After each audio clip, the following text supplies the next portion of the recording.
Don't move. Turn your fantasy football into reality. Here's CJ. Hello again. Are you enjoying the NFL season so far? Is your fantasy team undefeated? I've got a couple, but I don't anticipate going through the entire season undefeated. I'm CJ. This is the Dirty Langer Report, and welcome back. I had a message from a friend this morning that says, "Hey, it's our annual draft today. Do you want in?" I went, "What draft? Hockey?" He says, "No, silly, it's our annual NFL Week 3 draft." I said, "What?" He goes, "Yeah, we do this every year. We draft before Week 3. We let the first 2 weeks go by because the preseason doesn't mean anything. So we draft now. We play an 11-game season. Then we go to playoffs." Wow, well, that's interesting. And it's a redraft.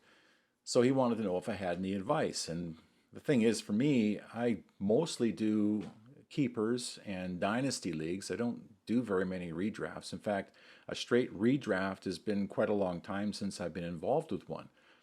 I did get involved with one a couple of weeks ago, just before the season, like normal people. And it was quite a unique experience because it was on a platform, Yahoo, that I don't deal with very often. And I had to do a few mock drafts just so I could get the feel of things.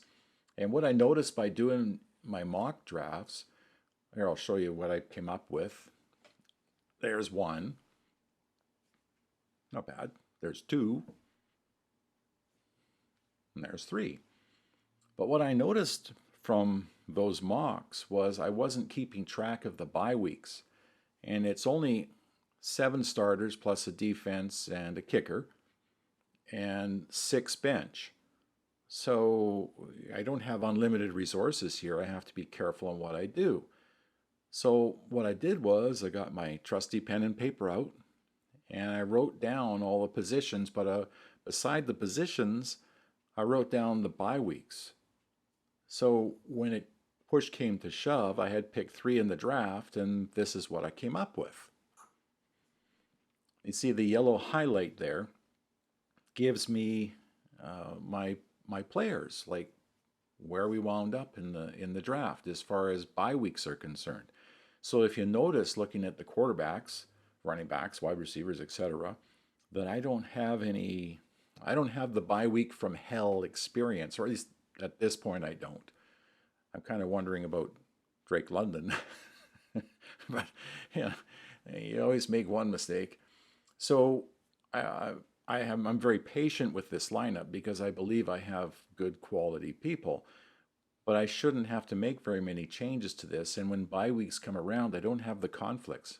You look at my wide receivers, you look at my running backs, and I've got a substitution for every bye week through the process, including my quarterback. So barring injury, suspension, or something along those lines, I'm sitting in a position where I have this team and I don't have to go through bye week hell during the season. So my only advice is, if you're still drafting, if you're doing a draft, or even as you're going along this season, you're making those changes every week, you're picking up a guy and so forth.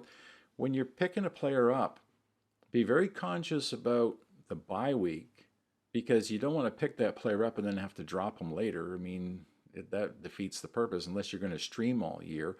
And I'm not a big fan of streaming. I'll stream kickers and sometimes defense, but that gets pretty tiring. I mean, once a kicker and a defense have had their bye weeks and I'm happy with them, I just leave them, because I don't want to get into that. I think you're wasting your time with kickers. Kickers are not real people. We joke in one of our leagues that every time you say kicker, you have to spit, but they make a difference. I mean, some of these guys hit the 50-yarders, and in some leagues you get 5 points for a 50-yarder, 3 points for a 30-yarder. So, check your league scoring and such. But my only advice for redraft and such, with small benches, is that when you're picking players up, making trades or whatever you're doing, just be conscious of the fact that if both your quarterbacks are off in week 10, Hurts and Mahomes, that might be be an issue down the road. So be prepared. Check your lineup out in advance and take a good look, because when I drafted my first couple of teams, I thought, hey, that's pretty good. But then when I looked at the bye weeks, bye week hell was coming soon to a fantasy platform near me. And I don't like fantasy week hell. So you guys enjoy that draft. For you and me, we'll just continue on our merry way into the fantasy championships. Send me messages. You know how. Like, subscribe, and we'll just carry on from there. Enjoy the rest of your day.